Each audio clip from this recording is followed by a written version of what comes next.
raw dealers? It's me, Azarith Strife. Uh, Took some time off because, well, I recorded this video once. Had a friend reach out to me and say, "Hey, your mic's muted," and I had wasted, 30, 40 minutes of my time of my night, and I felt really good about the video when I recorded it, only to have it pretty much gone. So I kind of lost a lot of drive to come back and re-record it. But you know what? Back now, getting back into it. Want to do this one and put out another one relatively quickly since I've kind of been on a little bit of a hiatus. But really enjoying the game right now, and we've got an online tournament going on at the time of recording, which is in March. Um, that I am lucky enough to be participating in the finals for. Um, Going up, just won my top four with brutal close game with Mike, one of the playtesters. He was playing Shayna Baszler, and I was playing my Undisputed Era deck. But that's neither here nor there. That's not what you guys are here for. Um, I will do a breakdown of the tournament, though, if you guys want. Leave a comment down in the video. I will definitely do that if you guys like it. So the deck that I'm bringing today, that I've already recorded once, but I'm very happy to talk about again, is Tajiri. So I used to like playing Tajiri back in Classic when I was a kid because he was fun and he just did kicks and stuff, and it was kind of interesting. But Virtual made him really formidable with his two new backstage cards. That's all he got, but oh boy, did they really give him a boost. So basics of Tajiri: 7/1, great hand size superstar value, so you still get cards like Underrated, and cards like that. Seven hand size, great, so you can get that boosted. His ability is really interesting, especially when combining what we're trying to do with this deck. So you get to discard a kick to pick up a setup, or discard an action to pick up a kick. And then all your kicks are +1. The kicks +1 is fairly irrelevant in this deck, but the manipulating your ring area is incredibly crucial because of what we're trying to do. So we'll get right into the meat of his new virtual cards. So first, the Cruiserweight Buzzsaw. So when packing this, you're a Cruiserweight, and you get to pack 5 double chops in your backstage area that go into your deck whenever they're revealed. But you cannot reveal any other non-superstar specific ECW cards. So you cannot do any of the ECW Allegiance, stuff like that, even though he's got an ECW card. He also can't pack them in the arsenal.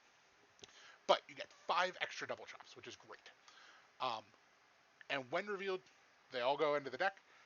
And when you don't have greater fortitude, they can't be reversed by hybrid reversals. Really strong.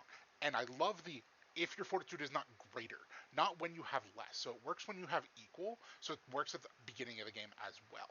And because we can manipulate our ring area, we can manipulate a lot of our fortitude. Then the real powerhouse backstage card, in my opinion. So his hands and feet are lethal weapons. You get to pack educated hands and educated feet in your backstage. They don't take up slots in your ring, but that doesn't matter because they're going to jump in. Hang on. Actually, I apologize. Nope. This is the one. So back to Cruiserweight Buzzsaw. This one allows you to pack 3 educated hands and an educated feet in your backstage. This one says they don't take up slots, and your roll to the ring can't be reversed, which roll to the ring is an important card for Tajiri. You get to ignore the can only be played text on all of your Tajiri specific cards except for series of kicks. And when you reverse a card from hand or backlash deck and your fortitude rating is less than 10, or I believe it's 10 or less, you may put a non-multi 6B card with kick or handspring in the title from your hand into your ring, and your opponent overturns 3 cards. Just free fortitude, as long as you're under 10. And again, we get to manipulate our ring area a bit, so we can manipulate our fortitude, even get like to 9, and then jump in a 6 damage or a 5 damage kick, or handspring, go to 14, and we're pretty much sitting pretty for a lot of the game after that. Because one thing I will say about Tajiri, and this has always been a Tajiri thing, his hybrid reversals are absurd, so good. I've won games just off of the back of his hybrid reversals. Since we get to pack these in our backstage area, I'll go over them now. Educated hands. It's a Tajiri specific card. Your maneuvers with Chop in the title are +1 damage. And when you successfully play a maneuver with Chop in the title, you can either draw a card or put a superstar specific card from your ringside onto the bottom of your arsenal. So our Chops are +3 for free. And they all either get to draw one or recur a superstar specific card. Fantastic. Especially because our key maneuver in this deck is going to be Double Chop. Educated Feet, less relevant because we don't play that many kicks. Sorry to break that to all the Tajiri kick fans out there. But our maneuvers with kick in the title are +2 damage, and it's permanent because we're Tajiri. I will get into Double Chop when we get into the maneuver. I know we get to pack 5 in our backstage, but we are packing some in the arsenal as well, so I'll go over them then. Other than that, in our backstage, we're packing the normal 5th, 10th, signing appearance, autograph session, and backstage signature. So going into the backlash, as we normally do with this, and I've tried to arrange at least some of it in the order that I would play it in, and I'll go over the order as I go, but after the first like 2 or 3 cards, the order doesn't really matter. So first starting off, we don't get to play one until manager, but oh boy, is Tajiri's manager great. Managed by Kyodai, throwback. You get +1 hand size. At the end of the pre-match phase, you can put it into your ringside and put a card from your opponent's ring that doesn't have the tag team symbol and put it into their ringside. You just get to kill a pre-match for free if they've got something that's really important. You will use this part of the card 9 times out of 10. The 10th time, it can ace to search for a non-unique card with kick in the title. We will never use that in this version of the deck because we don't have any non-unique kicks. So, again, I apologize for all the Tajiri kick players out there that were really hoping this is going to be like a Tajiri kick deck. It's a Tajiri chop deck. It's a control chop deck, actually. So then we go into Summer of Slam. Summer of Slam Throwback is probably one of the most impactful pre-matches in the game, in my opinion, and my play group that I play with. We believe that pre-match and the game can be won in the pre-match, and if you hit key cards out of Summer of Slam, your opponent just feels bad and can potentially be dead in the water. Just really playing from behind.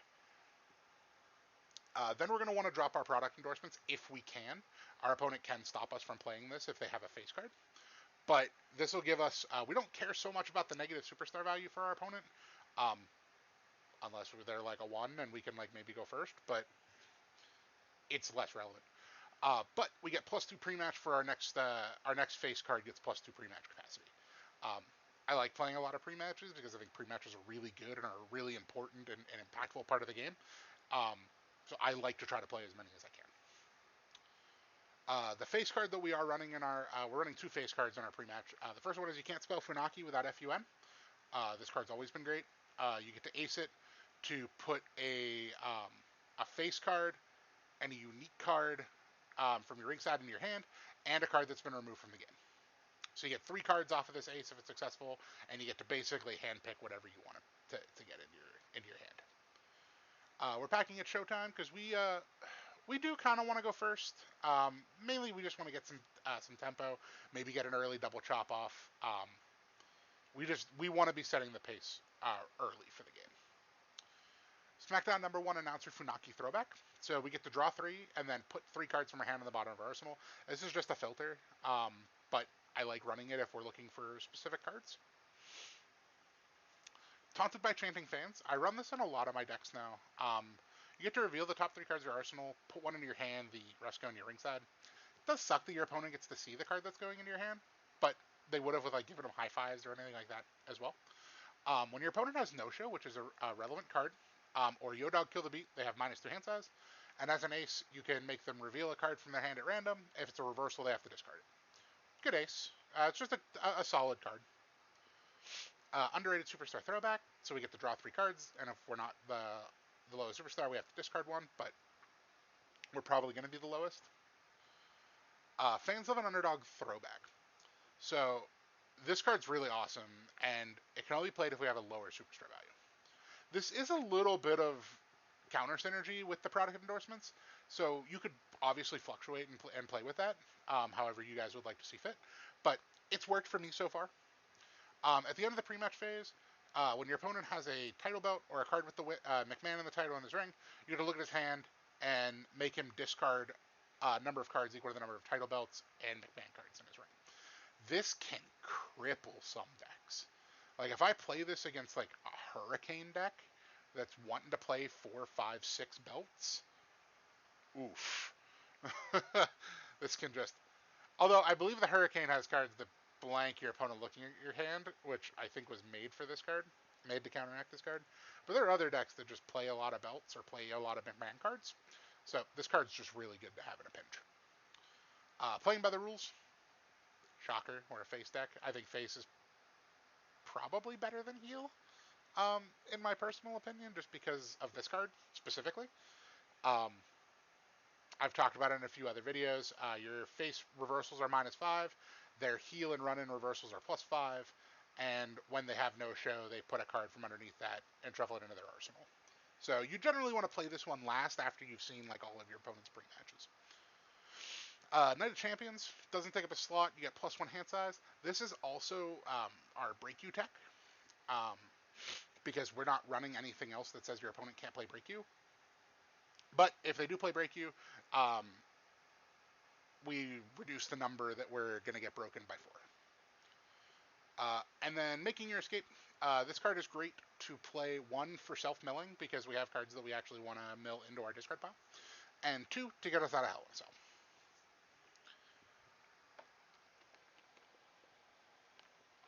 Going into our mid-match. Asian Mist Throwback. This is the reason that we're running Roll Out of the Ring. As an action, you can only play it after successfully played Maneuver, but our Tajiri card says we ignore that. We look at your hand, choose 2 cards, and discard the chosen cards. As a reversal, and I wish it didn't say can only be played with the card title Roll Out of the Ring, because then you can get around it, but it simply says when the card title Roll Out of the Ring is in your ring, reverse any maneuver, and your first card played on your next turn can't be reversed. It's great. 15 Fortitude. Card's amazing. The Octopus. So I mentioned earlier that Tajiri has absurd hybrid reversals. We'll probably never play this as a maneuver, but we could as a 5/5 submission. But as a reversal, reverse any strike. Does 5 damage. And it costs 5. And what I love about Tajiri is Tajiri's reversals generally all lead into each other. So you get to 5. You Octopus reversal gets you to 10. Gets you to the Tarantula. And double face kick. And then double face kick and Tarantula get you real close to kick of death. So I think Tajiri's just got probably one of the best hybrid reversal suites in the game. Running 2 ready to fights. We want to actually be playing from behind. At least that was the mentality when I built the deck. So I was looking for cards that really work when you have lower fortitude than your opponent. So you shuffle 5 cards, and as an ace you get to pick up a maneuver. It's just a great card. It's chain. It's roadable, but that's why we're running 2, and if they road it, we still get the ace. So it's good. Going nowhere fast. I wanted as many reversals. So I mentioned that this is a control chop deck. As you can see, this deck runs a lot of reversals, because I want to be activating this card as often as I can. This was why I built the deck. But you get to reverse a non-unique maneuver, but you have to discard 2 non-hybrid reversals. It's alright. Restricted and Reach. Play these cards in every deck. You'll lose more games than you win if you don't. Say it every video. Road to Victory, I also say every video. I like to pack it. I know a lot of people don't pack it anymore. I like to pack it just in case my opponent calls my bluff that I'm not packing it. This is going to be an old school brawl. A great way to deal with the decks that are really trying to run a lot of like the quote-unquote cheese maneuvers that are really hard to reverse because they have these reversal restrictions that maybe you're not packing the reversal to them, or can only be reversed from arsenal, etc., etc. This really puts a hamper on those decks. It gets you some fortitude, it ends their turn, and it puts a restriction on them if they want to do it again. So Turning everything upside down, I've mentioned before, I run generally in place of cow because I think it's a better cow. I'm also running cow. I said I wanted a lot of reversals. And then sustain damage because I have cards that I don't want to get trapped in my hand, and I wanted another way to discard them. All right. So that's the backlash. There are definitely some slots you can play with. Like I said, the product endorsements can kind of be switched around, but definitely have fun with that. So going into the reversals, I mentioned this is a control deck, and I can't stop scratching my nose. I apologize. Um, so as you can tell, we're running a lot of reversals. Now there are a few cards in here that aren't real reversals, like the handspring elbows, but I'll get into those and why they're in here. So real quick, as you're going to see a lot of repeats from my other videos. Um, 3 once is enough, 3 sloppies. We're a face deck. We want to be running these cards. These are staples. Once is enough is a multi-reversal. Sloppies is a reverse any card at 10 because of playing by the rules. Get the F out. Multi-reversal, this is another staple in Virtual. There's too many multis to not run this card at 3 of in every deck. I'm running 3 volley this is because Tajiri's backstage card triggers off of reversing a card, not a maneuver.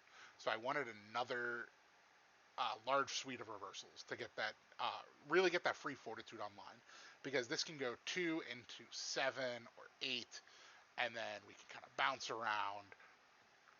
We can really manipulate things to get us close to that sweet spot.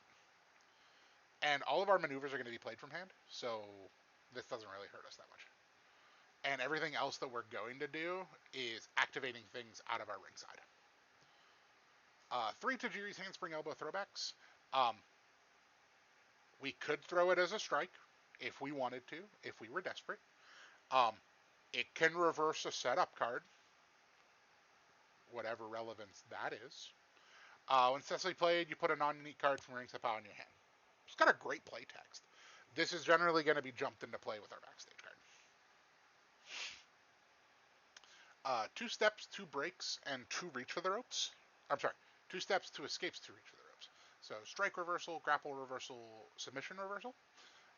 We're running the counter package, so we wanted to make sure that we were running these reversals as well. You could also run oversell maneuver in this deck, since we want to also be letting our opponent get some fortitude, but it also just didn't fit with the theme of the deck, so I didn't run it. 2 sidewalk slams, because we wanted cards that reverse unreversible cards, because if they play an unreversible card, we can sidewalk slam and then jump a card into play, get some more fortitude, manipulate some things around. Don't try this at home, because we wanted ace reversals. Unfortunately, this will not trigger the backstage card. In my opinion, what is the staples of every deck?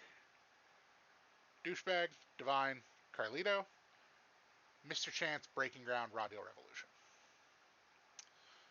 Douchebag and Carlito handle your reversal restriction cards.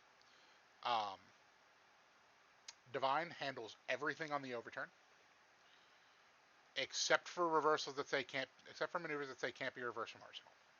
Can't stop that stuff.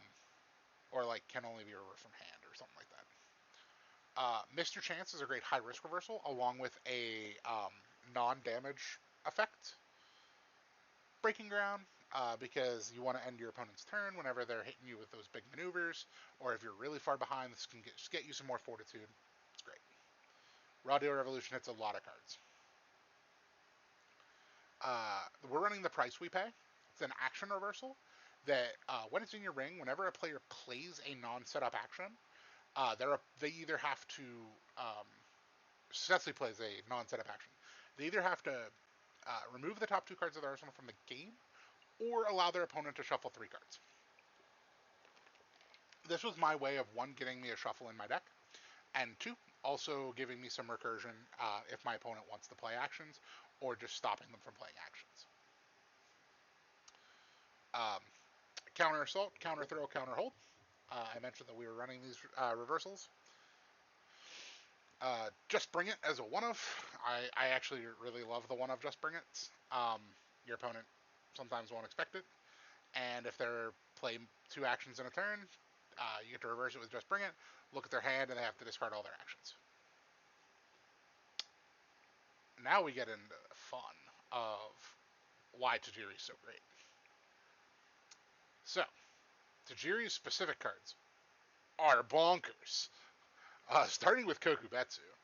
This card's absurd. Reverse in action, your opponent has to discard a card for every superstar specific card in your ring. It counts itself. So, at 2 fortitude, say they play like a multi-action, and you go volley this Kokubetsu.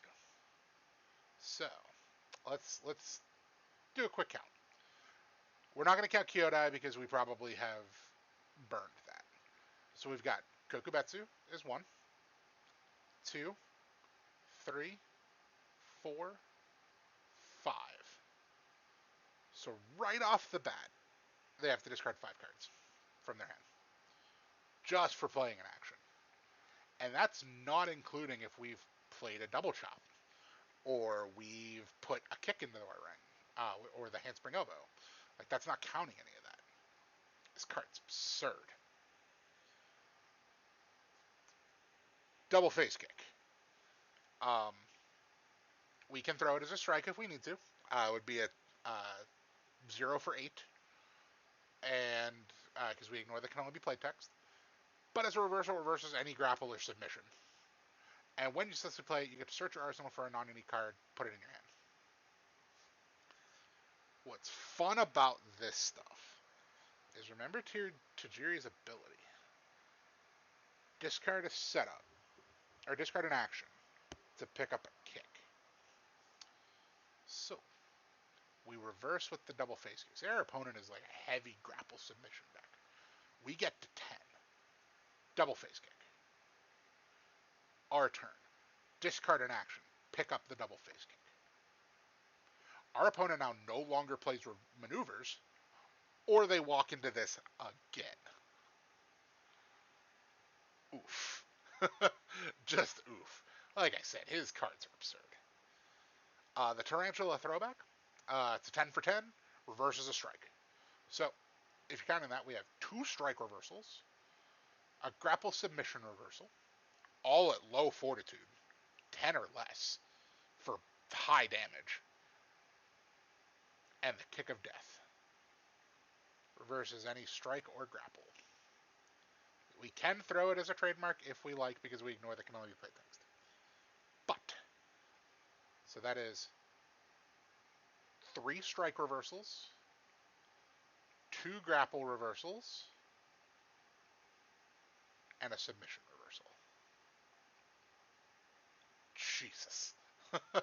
Oh, and setup reversals. Oh, man. Tajiri's cards make me really happy. And an action reversal. And an action reversal. I can't get over it. Going into our actions, we're only running 2 roll out of the rings. I wanted to stay real light on action since I was running the price we pay, but this card's too important to not run because of, oh yeah, Asian Mist, which was reverse any maneuver. Alright, maneuver time. 5 double chops in the arsenal. On top of the 5 we got in our backstage, we're running 10 double chops in our deck. Strike, 0 for 2. So with our educated hands, 0 for 5. As maneuver, when it's successful, you get to search for a unique card and put it in your hand. So, turn 1, we go first. We play this double chop. Double chop can't be reversed by hybrid reversals because we don't have greater fortitude. It's successful. We get to trigger all 3 educated hands, so we can draw 3 cards, then go search for a unique card. Depending on the matchups, a lot of the times, my unique card, I'll go get Kokubetsu. I'll get Kokubetsu, or I'll get Douchebag. Card's so good. And, big part here, it's setup, which is how we're running 5 of them. But that's important for later. We're running 4 technical drop kicks. This is specifically so that we can start bouncing stuff out of our ring, because we can discard it as an action, and we can discard a kick. So this kind of triggers both sides of the ability whenever we need it. We will probably never play this as a maneuver. Probably never as an action. So, but it's literally just here to keep cycling for our ability. 3 back body drop throwbacks. So, as maneuver, we'll never play it. As a reversal, it reverses anything with atomic bomb or driver. Those are relevant, like atomic driver, which is a great chain card. Atomic spinebuster. Um, that's probably the 2 big ones. But the reason we're running it is when it's in your ringside pile, you can put it to the bottom of your arsenal to pick up a setup. Setup. Setup. Just great. All right. Yeah. So we will put the back body drop onto the bottom, pick up a double chop, or we'll discard technical drop kick to pick up a um, kick, and then we'll put it at the bottom and pick up the kick again. So, back in that scenario, I said we're at 10. Double face kick, discard technical drop kick, pick up double face kick, back body drop to the bottom, pick the drop kick back up. Great synergy. Then we're running Thrust Neeless. We were already decided to be cheater because of Kokubetsu. So Thrust Neeless is just an auto add. We don't want to get this stuck in our hand because we want to put it to the bottom and remove 2 cards from our opponent's ringside pile randomly. So that's why running Sustain Damage and running the next card. Knife Edge Chop Throwback. We never want to throw this as a maneuver because we want to cycle this through our discard pile. This is kind of like what you could do with Shoot Headlock. You get to discard 2 cards and pick this card up when it's in your ringside.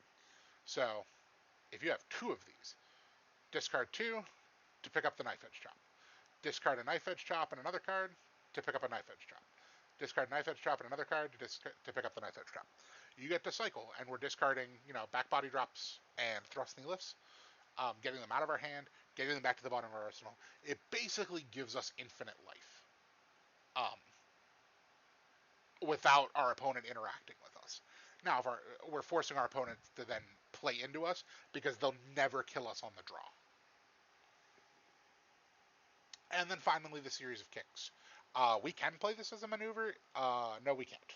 We can never play this as a maneuver unless we play technical dropkick, because we cannot ignore that can only be playtext on this.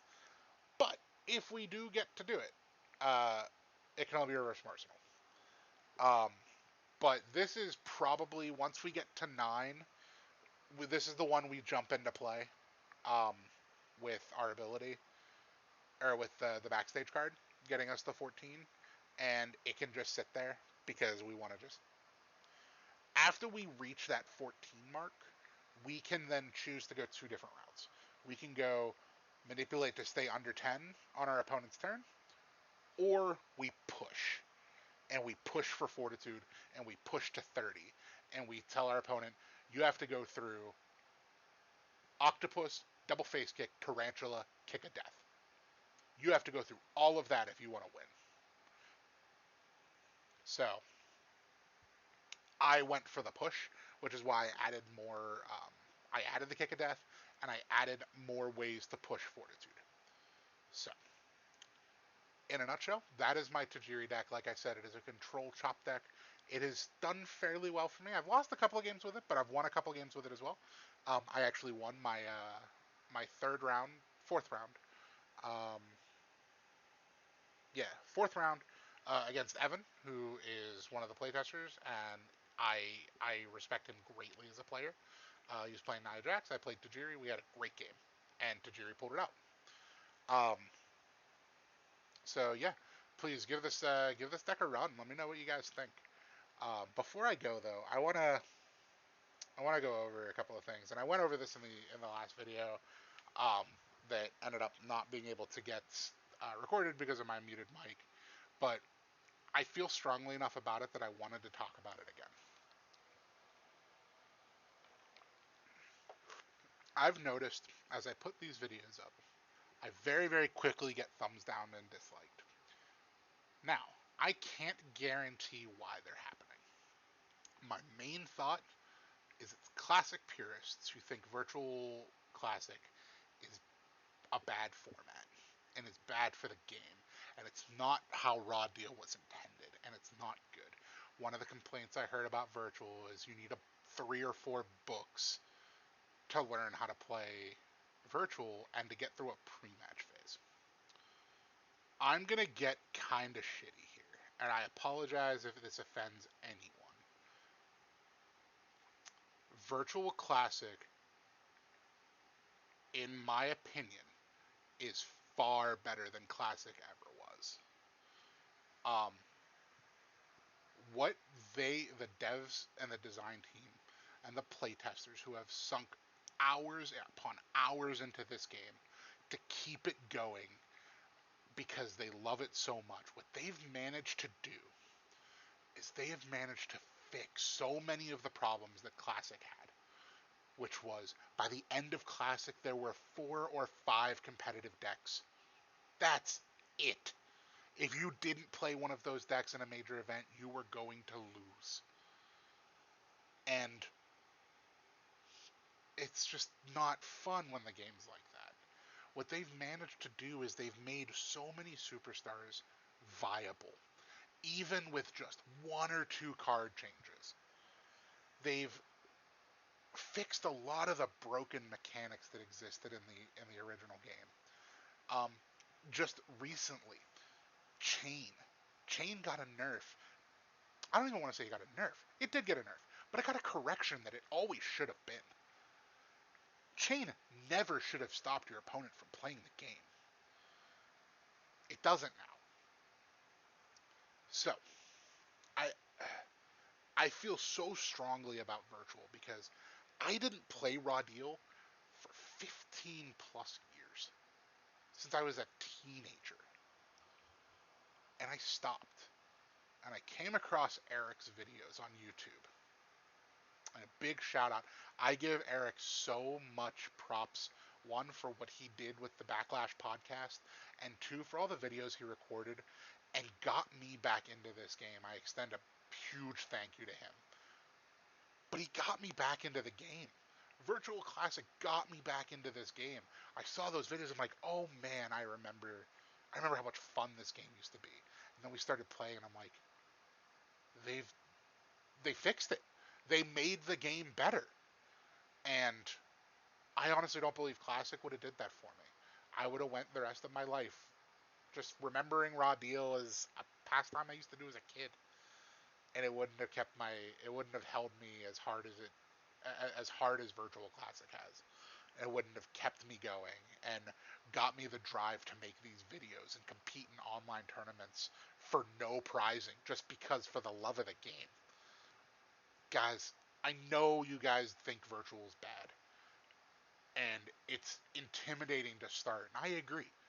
But if you get into it, get on the Discord, talk to us. We are here to help. If you get into it, give it a real honest fair shot.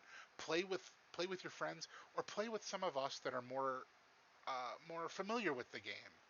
Um, as Virtual goes, let us help you so you don't feel so overwhelmed. And I think you'll really be surprised at how quickly your opinion changes on the format. And I really, really think you could come to love it as much as I do. So, guys, I know I got kind of ranty here at the end, but I feel really, really passionate about it. But for everybody that does watch my videos, and even the ones that don't watch it and dislike it, I can't stop that. But I love you guys for what you guys have given me, and you've given me an outlet to talk, and given me a way to get my creativity out there and show off some of these decks that I've really, really enjoyed playing and really enjoyed making. So, without, as long as this has gone on, I'm going to wish you guys a good night. Please have fun. Catch you later.